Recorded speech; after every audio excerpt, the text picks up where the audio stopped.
Selamat pagi pemirsa. Selamat pagi juga Rini, apa kabar? Baik sekali Uki gimana kabarnya hari ini? Alhamdulillah baik. Kita juga berharap nih pemirsa semuanya sedang menyaksikan TVR Parlemen dimanapun Anda berada dalam keadaan sehat walafiat. Dan pastinya berjumpa lagi dalam program TVR 09 bersama dengan saya Subki Abdul dan juga rekan saya. Saya Rini Reski pemirsa, dalam 30 menit ke depan kami akan sajikan kepada Anda sejumlah berita nasional khususnya dari sudut pandang DPR RI sebagai referensi Anda dalam memahami dinamika politik, hukum, ekonomi, sosial, dan juga budaya di Indonesia.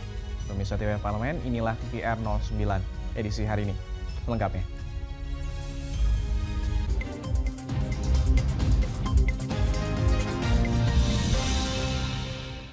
Mengawali TVR 09, berita pertama ini mengenai Komisi 5 DPR RI yang berharap fasilitas yang nyaman dan juga menarik dapat menjadi daya tarik bagi masyarakat yang lebih luas untuk menggunakan terminal Tamanan. Komisi 5 DPR RI mendorong Kementerian Perhubungan bersama pemerintah daerah meningkatkan kerjasama dalam upaya memberikan pelayanan dan fasilitas terbaik di Terminal Tamanan Kediri, sehingga dapat bermanfaat bagi masyarakat. Terminal Tamanan Kediri masih terpantau sepi penumpang semenjak direvitalisasi pada tahun 2022 lalu. Anggota Komisi 5 DPR RI Ali Mufti mendorong upaya peningkatan fasilitas di Terminal Tamanan. Ia berpendapat fasilitas yang nyaman dan menarik dapat menjadi daya tarik bagi masyarakat yang lebih luas untuk menggunakan Terminal Tamanan. Ya, terima kasih. Dengan konsep revitalisasi Terminal Tamanan ini kita mengharapkan betul-betul fungsional, ya.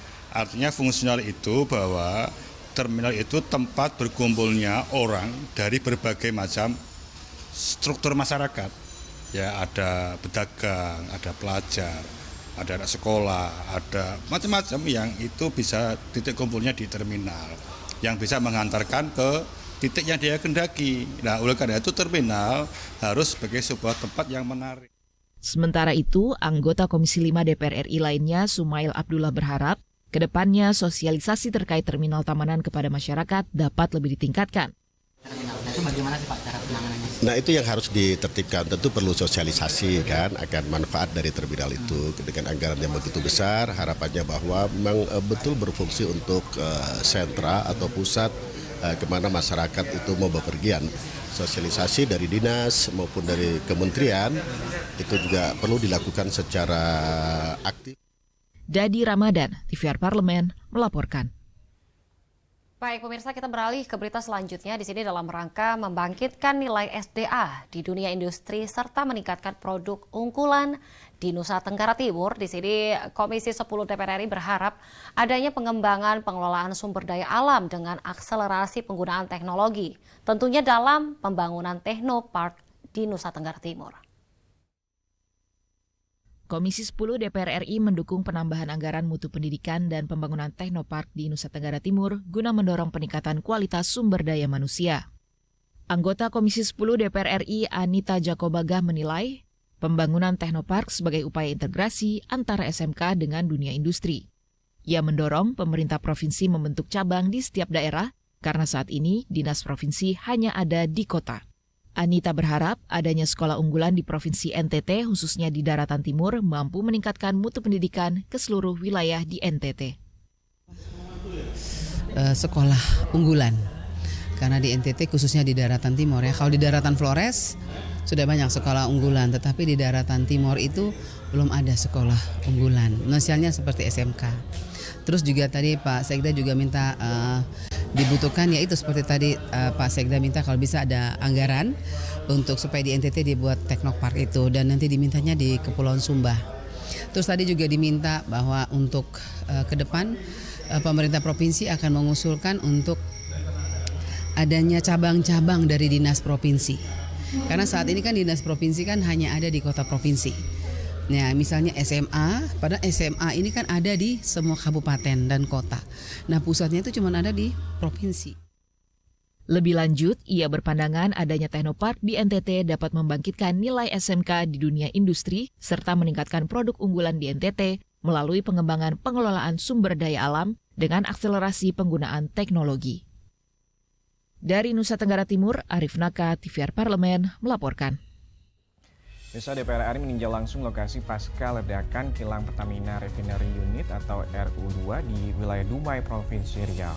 Dan pemirsa, tentunya informasi selengkapnya akan kami hadirkan usai jeda berikut ini. Untuk itu tetaplah bersama kami di TVR 09.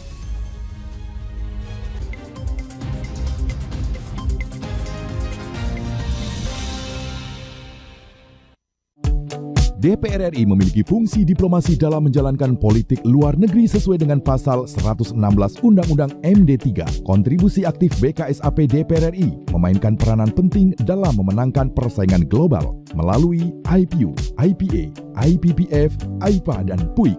BKSAP memiliki komitmen yang tinggi dalam krisis kemanusiaan dunia. Fungsi diplomasi dijalankan untuk mendukung upaya pemerintah dalam melaksanakan politik luar negeri.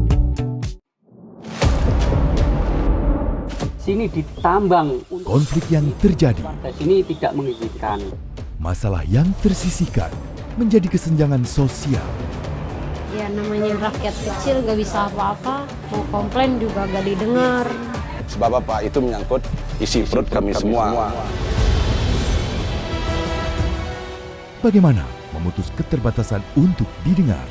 Jadi kalau misalnya masyarakat sudah merasa tidak lagi ada yang memperjuangkan aspirasinya, maka masyarakat memang sangat berhak untuk meminta dewan yang mewakili mereka di parlemen.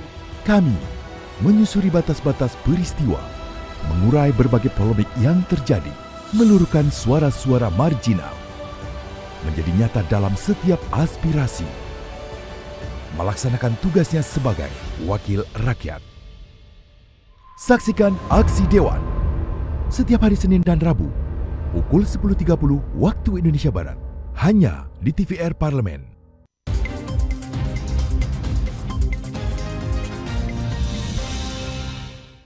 Kembali di TVR 09. Ya, pemirsa, nih Komisi 7 DPR RI berharap adanya evaluasi menyeluruh nih terhadap sistem keamanan kilang minyak, mengingat kilang minyak Pertamina di wilayah Dumai ini merupakan salah satu kilang minyak tertua di wilayah Indonesia.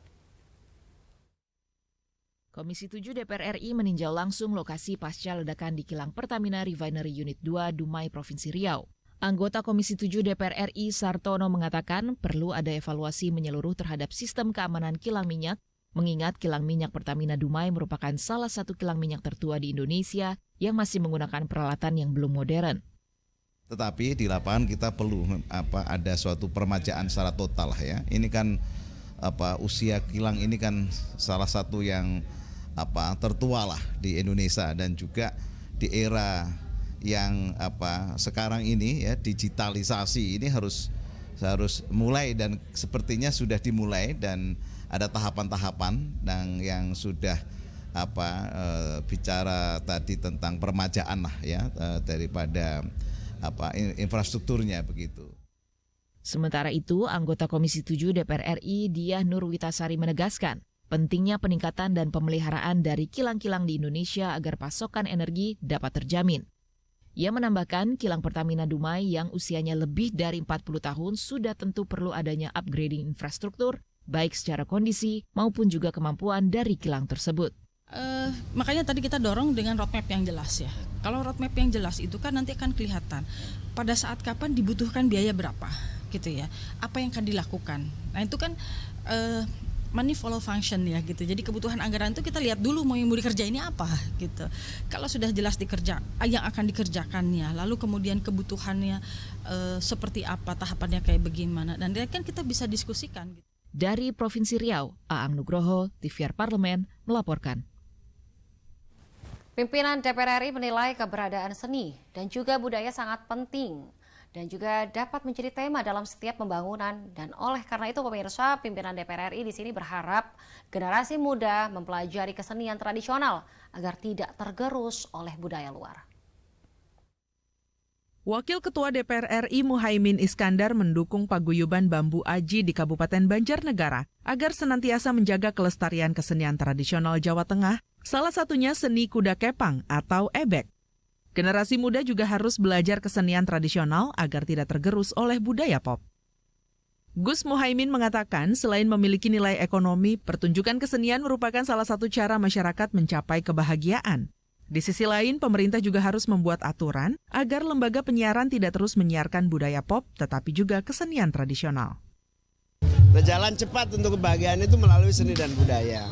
Karena itu seni dan budaya itu sangat penting dan menjadi posisi yang strategis. Bahkan harusnya seni dan budaya menjadi panglima. Supaya apa? Supaya para pelaku seni, seniman budaya mendapatkan kesejahteraan, mendapatkan perhatian, jaminan kesehatan, jaminan masa depan. Sehingga ide-ide inovasi dan kreativitas para seniman ini terus tumbuh. Sehingga semakin berproduksi untuk membahagiakan masyarakat. Belum lagi kalau kita bicara dari seni dan budaya, lahir edukasi karakter, lahir kemampuan seni dan budaya untuk sehat. Kita harus meletakkan, menghormati, dan memberikan fasilitas seni budaya khususnya tradisional yang mulai tersingkirkan akibat persaingan digital, akibat intervensi global, sehingga seni dan budaya tradisional kita mulai terhimpit. Menurut Gus Muhaimin, keberadaan seni dan budaya sangat penting dan bisa menjadi tema dalam setiap pembangunan. Dari Jawa Tengah, Bani, TVR Parlemen melaporkan. Informasi selanjutnya, Badan Anggaran DPR RI berharap kementerian dan juga lembaga ini dapat terus meningkatkan serapan dan juga menyisir anggaran-anggaran yang belum menjadi prioritas. DPR RI mengapresiasi kinerja pemerintah pada semester 1 tahun 2023 dalam hal pendapatan negara terutama dari sektor pajak. Badan Anggaran DPR RI menggelar rapat kerja bersama Menteri Keuangan dan Gubernur Bank Indonesia. Pertemuan ini membahas penyampaian pokok-pokok laporan realisasi semester 1 dan prognosis semester 2 APBN tahun anggaran 2023. Wakil Ketua Badan Anggaran DPR RI, Cucun Ahmad Samsurizal, mengapresiasi kinerja pemerintah yang mampu mempertahankan kinerja penerimaan pajak di tengah gempuran berbagai isu negatif sektor perpajakan. Penerimaan cukup luar biasa, terutama sektor pajak. Ya, walaupun pendapatan negara ini kan ada dari sektor pajak, cukai, PNBP, dan penerimaan negara yang lainnya. Saya lihat ini cukup luar biasa kinerja pemerintah ya, di tengah negara-negara lain yang dibayangi dengan nilai inflasi yang cukup tinggi, kemudian juga faktor geopolitik. Nah, Indonesia bisa survive seperti ini karena tadi ditunjukkan bahwa bagaimana kinerja penerimaan kemudian belanja dengan kita melakukan pengetatan spending better, kemudian juga memperhatikan kondisi yang extraordinary, soal absorbernya seperti apa nanti kalau terjadi kejutan, kalau terjadi misalkan kendala yang unpredictable. Kementerian dan lembaga harus terus meningkatkan serapan dan menyisir anggaran-anggaran yang belum menjadi prioritas. Adit dan Temi, TVR Parlemen melaporkan. Misal rapat paripurna DPR RI telah mengesahkan Undang-Undang Kesehatan yang dibuat dengan metode Omnibus Law. Tentunya informasinya akan kami hadirkan sesaat lagi. Jangan kemana-mana pemirsa, tetap di TVR 09.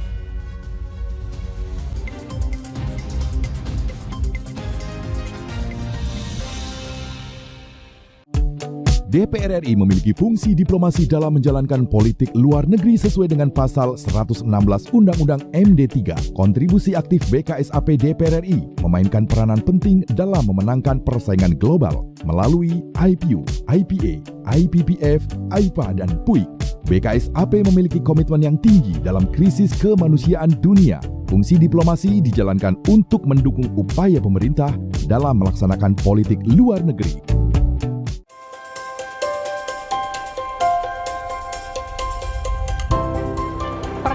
Dalam sejarah Indonesia, tahun 2024 kita mengadakan pemilu serentak, legislatif dan eksekutif baik di tingkat pusat maupun daerah.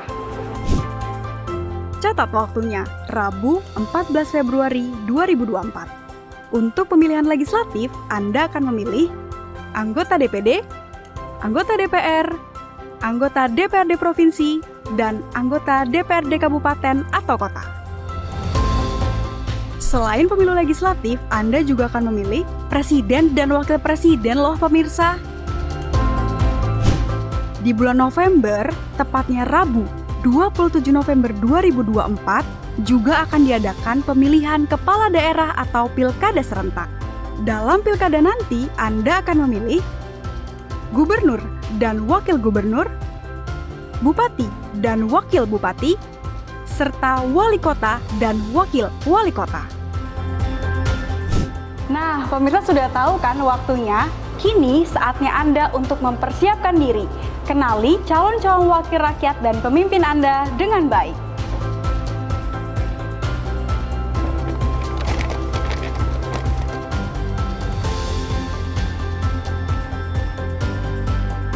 Jangan sampai kesempatan untuk memilih calon wakil rakyat dan pemimpin Anda terlewat begitu saja. Ayo ramaikan Pesta Demokrasi Pemilu 2024 dengan meriah. Demi masa depan bangsa Indonesia.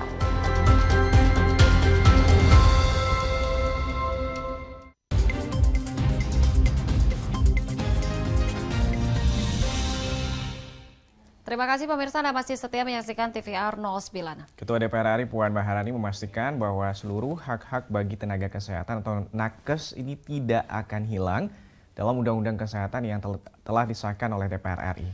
Dan pemirsa, di sini juga DPR RI menilai setiap aspirasi yang diberikan oleh pelaku pelayanan kesehatan telah dipertimbangkan. Tentunya dalam butir-butir yang dimuat dalam Undang-Undang Kesehatan. Nah, Undang-Undang Inisiatif DPR RI yang juga didukung penuh oleh pemerintah ini juga mengusung sejumlah manfaat dan juga ballot ini disebut akan membentuk masa depan yang lebih baik.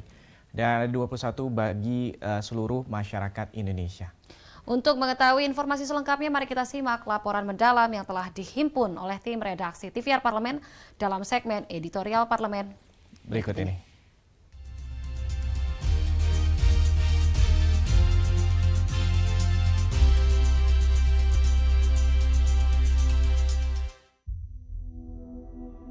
Dalam rapat paripurna 11 Juli 2023, DPR RI bersama pemerintah telah mengesahkan RUU Kesehatan menjadi undang-undang. Meski begitu, Undang-Undang Kesehatan yang baru ini masih mendapat penolakan dari sejumlah kalangan yang bergerak di bidang kesehatan. DPR RI bersama pemerintah menyadari perlunya penguatan sistem kesehatan nasional dengan terjadinya pandemi COVID-19, sehingga perlu transformasi menyeluruh untuk meningkatkan derajat kesehatan dan kualitas masyarakat, serta menjawab berbagai tantangan di dunia kesehatan nasional. Pemerintah menilai perlu kerja keras dan sistem kesehatan yang tangguh untuk mewujudkan Indonesia Emas 2045. Melalui Undang-Undang Kesehatan ini, pemerintah mengubah fokus dari mengobati menjadi mencegah. Perlu adanya transformasi kesehatan untuk membangun sistem kesehatan tangguh, mandiri, dan inklusif.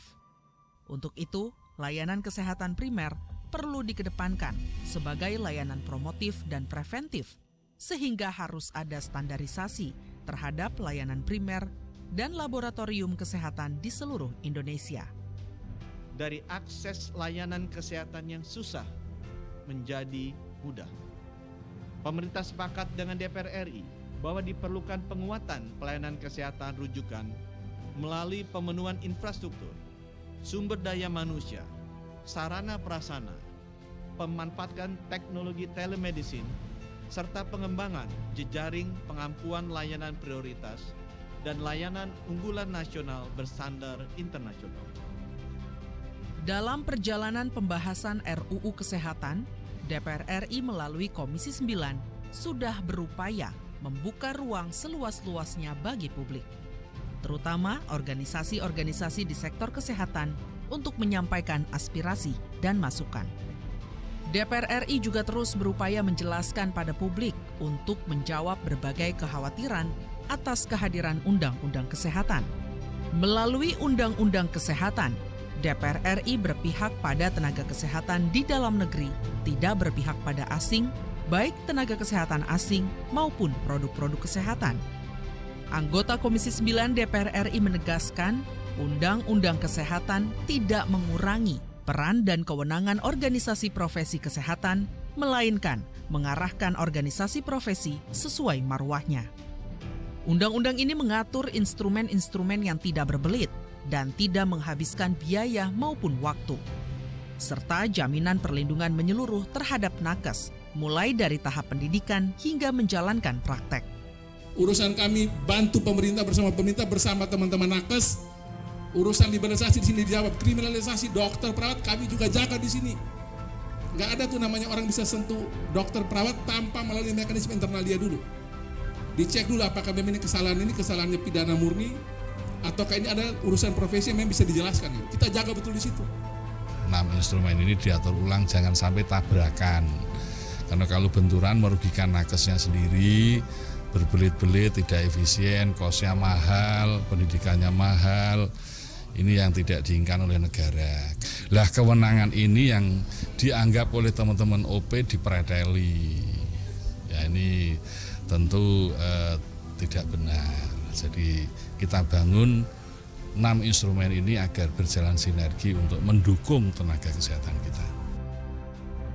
Ketua DPR RI Dr. Honoris Causa Puan Maharani mengimbau anggota DPR RI dan pemerintah segera mensosialisasikan Undang-Undang Kesehatan yang baru kepada publik, sehingga seluruh masyarakat memahami betul manfaat Undang-Undang Kesehatan dan mampu menciptakan sektor kesehatan nasional yang lebih baik, serta terwujudnya sinergi APBN dan APBD untuk sektor kesehatan.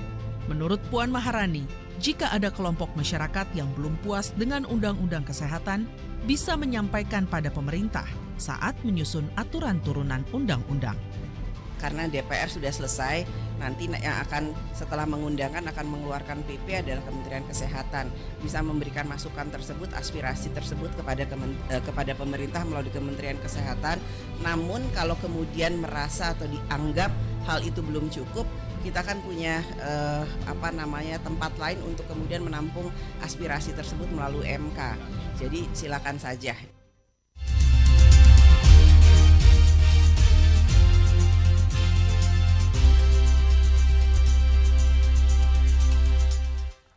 Dan pemirsa, kita membahas hal lain di sini, yaitu kita tentunya Uki sudah sering mendengar kata ASEAN, ya, Association Southeast Asian Nation. Jadi tapi sejauh mana nih mungkin pemirsa juga mengetahui soal ASEAN ya.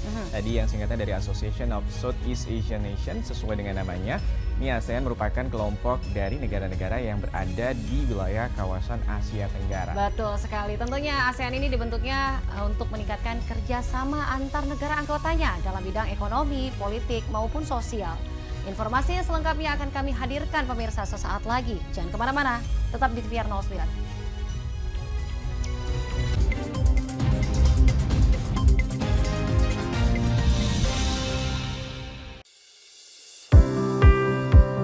Mengenal tugas dan fungsi DPR RI. Dewan Perwakilan Rakyat atau DPR adalah lembaga negara yang mewakili aspirasi rakyat. Kehadiran DPR RI merupakan salah satu bukti bahwa Indonesia merupakan negara demokrasi.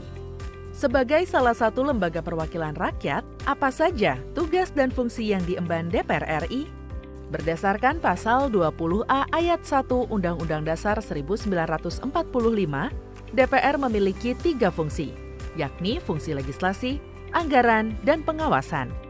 Tugas dan wewenang DPR berbeda untuk setiap fungsinya.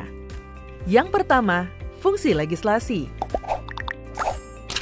Menyusun program legislasi nasional atau prolegnas, menyusun dan membahas rancangan undang-undang, menerima rancangan undang-undang yang diajukan oleh DPD, membahas rancangan undang-undang yang diusulkan oleh Presiden ataupun DPD, menetapkan undang-undang bersama dengan Presiden, menyetujui atau tidak menyetujui peraturan pemerintah pengganti undang-undang yang diajukan oleh Presiden untuk ditetapkan menjadi undang-undang. Yang kedua, fungsi anggaran. Memberikan persetujuan atas rancangan undang-undang tentang APBN yang diajukan oleh Presiden. Memberikan persetujuan terhadap pemindah-tanganan aset negara maupun terhadap perjanjian yang berdampak luas bagi kehidupan rakyat yang terkait dengan beban keuangan negara.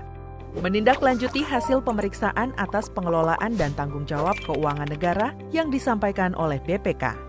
Memperhatikan pertimbangan DPD atas rancangan undang-undang tentang APBN dan rancangan undang-undang terkait pajak, pendidikan, dan agama.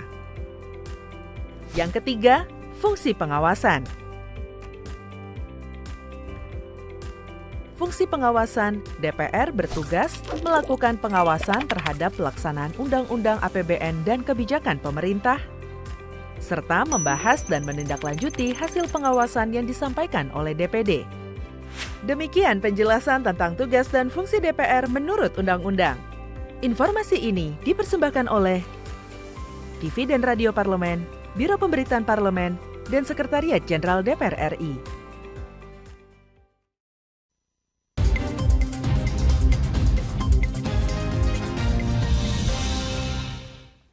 Pemirsa, Anda kembali menyaksikan TVR 09. Nah, bendera ASEAN ini merepresentasikan warna utama yang terdapat pada bendera negara-negara di kawasan anggota ASEAN. Biru ini melambangkan perdamaian dan juga stabilitas, merah merepresentasikan keberanian dan juga dinamisme, putih melambangkan ini kesucian dan juga kuning melambangkan kemakmuran.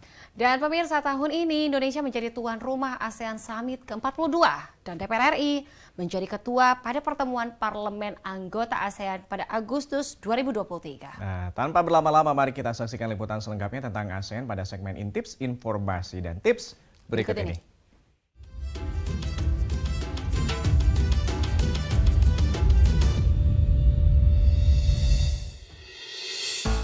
TVR Parlemen, tentu kita sudah sering mendengar kata ASEAN. Tapi sejauh manakah kita memahami tentang ASEAN? Mari kita jelajahi ASEAN atau Association of Southeast Asian Nations. Sesuai namanya, ASEAN merupakan kelompok dari negara-negara yang berada di kawasan Asia Tenggara. Ada 10 negara yang termasuk dalam wilayah ini, dan seluruhnya merupakan anggota ASEAN. Dengan pendiri awalnya pada tahun 1967 oleh Thailand, Indonesia, Filipina, Singapura, dan Malaysia, keanggotaan ASEAN meluas mencakup Brunei Darussalam, Vietnam, Laos, Myanmar, dan Kamboja pada akhir 90-an. Dibentuknya ASEAN tentu untuk meningkatkan kerjasama antar negara anggotanya dalam bidang ekonomi, politik, maupun sosial untuk memperkuat posisinya di kancah global. Tidak hanya berhenti pada negara di Asia Tenggara, ASEAN juga menjalin hubungan dengan mitra di luar kawasan. Pada tahun 2000, ASEAN mendatangi perjanjian perdagangan bebas dengan berbagai negara di Asia dan Australia, lalu meluas hingga Amerika Serikat dan Uni Eropa. Dengan mencuatnya isu dan tantangan global, para pemimpin ASEAN pun meluncurkan pertemuan ASEAN Summit untuk menghadapi isu-isu aktual dan mencari solusinya. Saat ini, ASEAN dikenal dengan wilayah yang dinamis dan menjadi pusat pertumbuhan ekonomi dunia, bahkan menduduki posisi kelima di dunia. Kita lihat saja, inflasi global yang terjadi saat ini, gejolak geopolitik, dan di tengah tantangan lainnya, dunia mengalami kemerosotan tajam. Namun, ASEAN termasuk Indonesia mampu bertahan.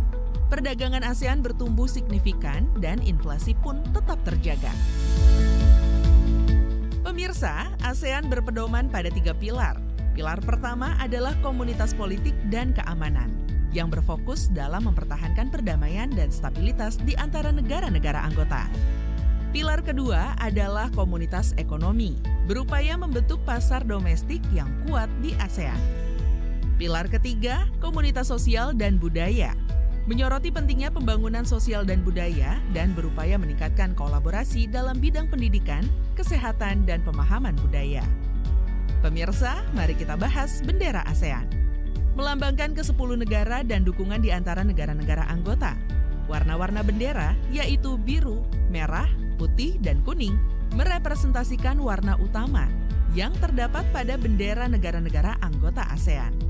Biru melambangkan perdamaian dan stabilitas, merah merepresentasikan keberanian dan dinamisme, putih melambangkan kesucian, dan kuning melambangkan kemakmuran. Logo di tengah bendera menampilkan padi, merepresentasikan visi bersama para pemimpin pendiri ASEAN, yakni bervisi untuk menghimpun ASEAN yang terpadu, menyatukan seluruh negara di Asia Tenggara dalam persahabatan dan solidaritas. Bentuk lingkaran logo melambangkan kesatuan ASEAN, menyoroti kekuatan dan kolaborasi bersama antara negara-negara anggota.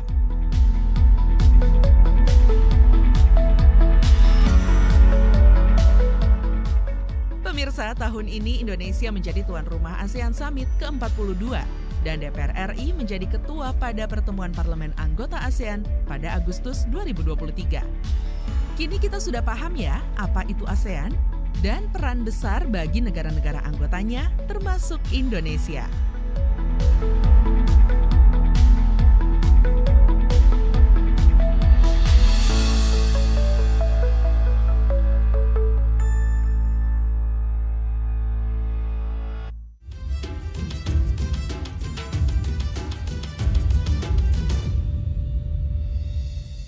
Pemirsa, di penghujung acara kami informasikan kepada Anda bahwa saat ini DPR RI sedang memasuki masa reses di mana seluruh anggota Dewan kembali ke daerah pemilihannya masing-masing untuk melaksanakan fungsi representasi DPR, menyerap dan juga menghimpun aspirasi masyarakat serta menindaklanjuti dan memberikan pertanggungjawaban kepada konstituen di daerah pemilihannya masing-masing. Namun pemirsa, sejumlah agenda serta program DPR RI lainnya masih dapat Anda saksikan secara langsung di TVR Parlemen tentunya melalui kanal utama, kanal komisi, dan juga kanal alat kelengkapan dewan lainnya yang dapat Anda akses di tvr.dpr.go.id. Pemirsa TVR Parlemen, demikianlah TVR 09 edisi pagi hari ini. Segenap kru TVR Parlemen yang bertugas hari ini mengucapkan terima kasih telah menyaksikan TVR 09 pada pagi hari ini. Saya Rina Reski dan juga rekan saya. Dan saya, Subki Abdul. Sampai jumpa di TVR 09 esok hari. TVR Parlemen, referensi Indonesia.